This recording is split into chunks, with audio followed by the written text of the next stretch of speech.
la închinare.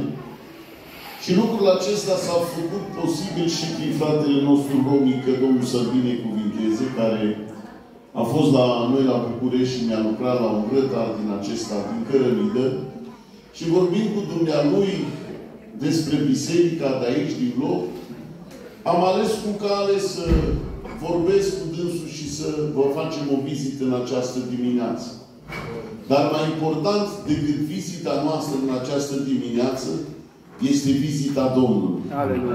El ne-a vizitat, ne-a cercetat pe fiecare în parte, ne-a binecuvântat și inimile noastre sunt deja hrănite de Cuvântul lui Dumnezeu prin cântări, prin mărturiile fraților pe care le-am auzit. Și mai important de atâta este că Domnul este prezent în locul acesta. Amin. Dumnezeu să fie lăudat. Amin. Am vorbit și cu fratele Timotei Florea, care mi-a fost coleg la institut și dânsul am înțeles că se ocupă ca păstor de biserica dumneavoastră. Este un lucru minunat. Domnul să-l binecuvinteze și pe el și pe voi toți. Amin. Și pe fratele Ion, care l-am cunoscut, care este păstor local, Domnul să-l binecuvinteze. Și eu sunt tot păstor local la noi în București, la Izvorul Mântuirii. Și Dumnezeu ne-a dat harul acesta pentru o vreme, spun pentru o vreme, că Cel care este veșnic este Dumnezeu. Amin. Neamurile se frământă, împărățiile se clatină, guvernele se schimbă din 5 în 5 ani sau din 4 în 4 ani în alte țări, păstorii se schimbă de asemenea, pentru că asta este lucrarea lui Dumnezeu. Pentru că Moise spunea, din generație în generație, eu sunt Dumnezeu. Și Dumnezeu să ne binecuvinteze, că Cel care rămâne veșnic pe tronul Său de milă și îndurare, este Dumnezeu. Aleluia. De aceea merită ca să-i dăm toată lauda, toată cinstea și toată gloria. Amin. Că El ne-a binecuvântat să fim în această dimineață, în locul acesta. Credeți voi că față de ceilalți care n-au venit la adunare din anumite motive, sau că sunt bolnavi, sau că sunt într-un căricior cu rotile și nu poate să vină la biserică, credeți că noi suntem mai pocăiți sau suntem mai altfel decât ei? Nu. Pentru noi harul este acesta, că ne-a dat Dumnezeu putere, sănătate, să venim la închinare. Amin. Dumnezeu să ne binecuvinteze, pentru că sănătatea unui om nu este o virtute, că vrem noi să fim sănătoși. Nu, prin puterea noastră. Este un har de la Dumnezeu. De aceea merită ca Dumnezeu să fie lăudat.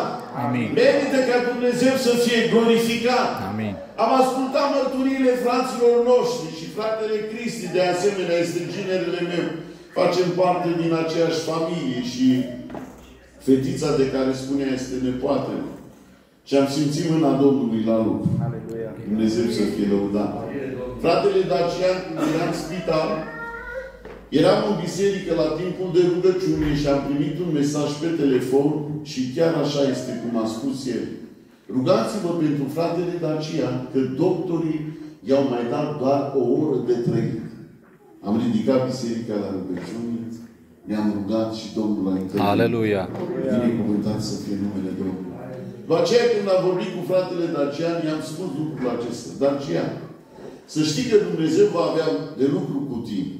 Te vei duce, vei mărturisi lucrările lui Dumnezeu, vei cânta spre slava lui Dumnezeu, pentru că Domnul ți-a făcut bine. Amin. Binecuvântat să fie numele Domnului. Domnul ne-a făcut bine la toți. Amin. De aceea, credem că Dumnezeu ne va binecuvânta. Fratele Ion amintea la timpul de rugăciune din Psalmul 5, care este o rugăciune a psalmistului David, care o făcea dimineața. Și până la rugăciunea aceasta vedem Psalmul 4, care se termină în felul acesta. Eu mă culc și adorm în pace, căci numai Tu, Doamne, îmi dai liniștea deplină în locuința mea. Aia a fost rugăciunea de seară, care trebuie să o facem fiecare dintre noi. Și după aceea spune psalmistul în Psalmul 5, dimineața îmi îndrept glasul către Tine și aștept. În această dimineață, care sunt așteptările tale? Te aștept o anumită rezolvare. Te aștept și te uiți încotro. De unde îți va veni rezolvarea? De unde îți va veni izbăvirea? În această dimineață crede în promisiunile lui Dumnezeu. Aleluia. că de la El îți va veni izbăvirea. Mărit să fie numele Domnului. Nu va veni de la un om. Iacov a fugit de fratele lui Esau în Mesopotamia.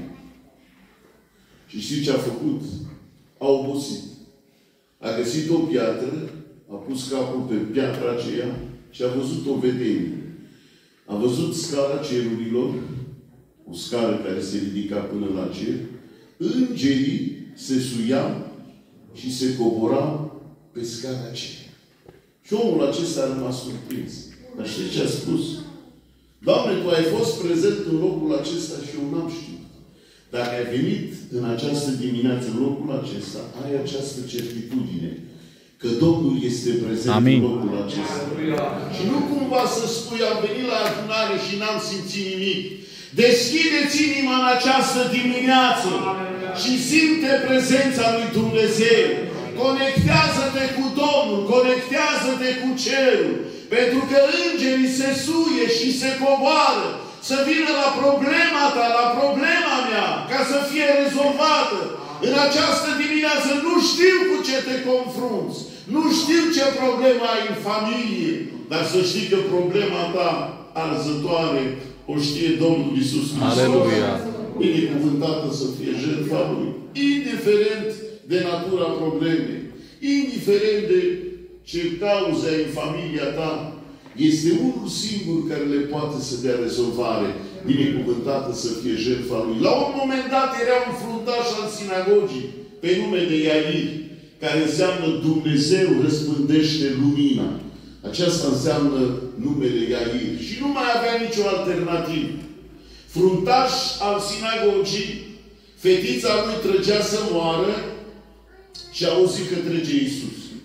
S-a dus să-L întâmpine pe Iisus Hristos, în pofida tuturor lucrurilor. Putea să fie judecat de enorian și de cei care mergeau la sinagogă, pentru că pe Domnul Iisus nu-L recunoșteau. Majoritatea spuneau că este Fiul Tâmplarului, al lui Iosif și al Mariei. Nu credeau că este Mesia, că este Fiul lui Dumnezeu. Și la un moment dat face un lucru care a dat barierele la o parte. Se proșterne înaintea lui Dumnezeu și vine înaintea Domnului Iisus Hristos cu o rugăminte. Și Dumnezeu ia seama la el. Pentru că oricine vine la Iisus nu este respins.